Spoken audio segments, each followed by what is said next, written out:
Halo Sobat Baku Hantam, dilansir dari RussianBeyond.com. China dan Soviet ini adalah dua negara komunis terbesar pada era Perang Dingin. Dengan begitu banyaknya jumlah penduduk dan banyak tentara, maka bisa dipastikan jika kedua negara ini kalau baku hantam, ini akan menjadi serial Perang Dunia Ketiga yang sangat-sangat kiri, sangat-sangat komunis. Ya salam. Ternyata pernah hampir pecah sebuah perang besar antara Soviet dan Tiongkok. Ini berawal dari konflik perbatasan di sebuah pulau kecil di timur jauh yang berpotensi memicu perang besar. Apa yang membuat perang atau konflik ini akhirnya bisa dihindari? Menarik.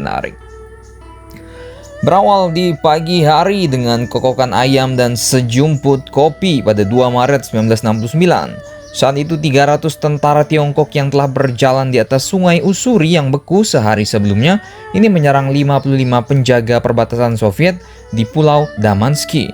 Mereka menembak sebagian besar personil kami dari jarak dekat, kenang Yuri Babansky, seorang pensiunan letnan jenderal pas waktu Soviet. Bantuan pasukan Soviet pun segera datang dari pos terdepan di wilayah mereka dan di bawah pimpinan Letnan Vitali Bubenin.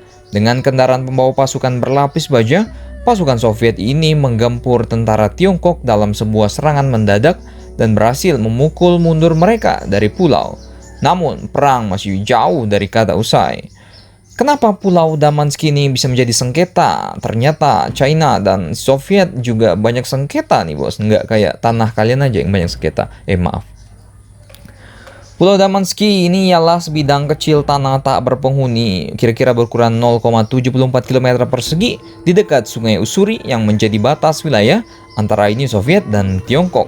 Terletak lebih dekat ke wilayah Tiongkok, sepertinya pulau ini menjadi subjek sengketa perbatasan pada 1960-an. Dan menurut hukum internasional, perbatasan seharusnya terletak di tengah-tengah pusat air tawar Ussuri.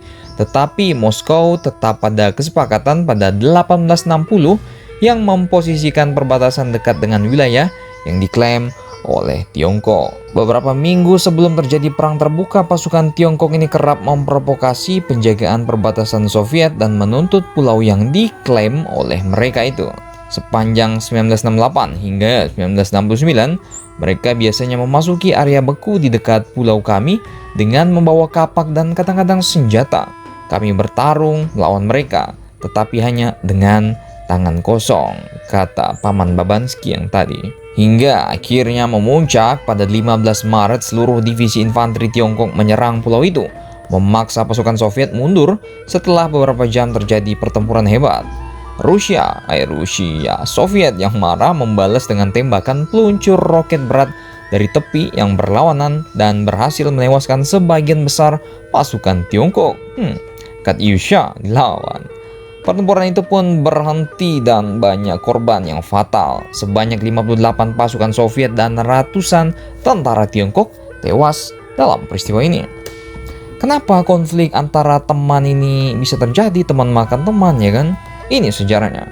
Pada 1960-an, baik Soviet maupun pemimpin Tiongkok waktu itu, Mao Zedong ini mengklaim akan memperjuangkan sosialisme dan menentang kapitalisme barat. Lalu bagaimana, kenapa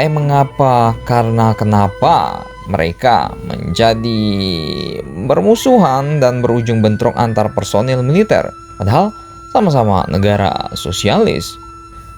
Dan padahal dalam satu dekade sebelumnya, Bapak Mao Zedong ini telah menjalin hubungan baik dengan Moskow.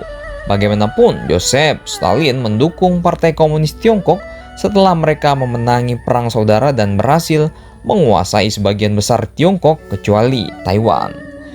Dan setelah kematian Bapak Joseph Stalin pada 1953, hubungan di antara kedua negara ini mulai memburuk. Mao sangat ambisius untuk menerapkan kebijakannya sendiri.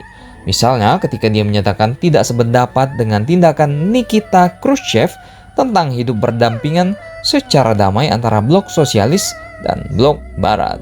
Pak Nikita, mana nih Pak Nikita? Ternyata kebijakan-kebijakan Mao ini jauh lebih radikal daripada Nikita. Mao bahkan menyebutkan kalau Tiongkok ini tidak takut dengan adanya perang nuklir. Mao Zedong mencoba menggunakan kematian Bapak Stalin dan turun naiknya kebijakan luar negeri Soviet untuk menjadikan Tiongkok menjadi pemimpin baru blok sosialis. Namun, gak kesampaian. Moskow merasa tidak nyaman dengan hal itu. Persahabatan Tiongkok-Soviet pun harus bubar. Pada 1960, semua tenaga ahli Soviet ditarik dari Tiongkok di saat partai-partai berkuasa di kedua negara terus saling mengkritik dengan keras. Situasi terus memburuk, ketegangan militer di antara kedua negara yang pernah bersekutu itu pun meletus ketika Beijing menyatakan tidak mengakui batas wilayah yang diratifikasi di abad ke-19 antara Soviet dan Tiongkok. Karena khawatir, Soviet pun mengerahkan pasukannya di Asia dengan membentuk kontingen berkekuatan 250.000 hingga 300.000 personil di wilayah perbatasan dengan Tiongkok pada 1967. Pada saat itu Tiongkok sudah memiliki senjata nuklir sehingga konflik di antara kedua negara adidaya ini bisa menjadi perang nuklir. Namun, yang cukup mengejutkan, bahkan setelah konflik berlangsung selama beberapa bulan, para pihak berhasil mencapai kesepakatan damai. Pada 11 September 1969, Perdana Menteri Soviet Alexei Kosygin mengunjungi Beijing. Dia dan mitranya Zhou Enlai mencapai kesepakatan untuk melakukan gencatan senjata. Kedua negara juga memulai negosiasi untuk memetakan ulang perbatasan. Amerika pasti kecewa berat tuh, ya salam. Akhirnya pada 1989, Mikhail Gorbachev atau biasa disapa dengan Mamang Gorbachev ini dan Deng Xiaoping menandatangani perjanjian tentang demilitarisasi perbatasan dan menyatakan hubungan bilateral kedua negara menjadi normal. Beberapa tahun kemudian Soviet pun runtuh dan pada 1991 Rusia secara resmi menyerahkan Pulau Damansky alias Zhengbao ke Tiongkok. Menarik. Hampir perang dulu ya kan.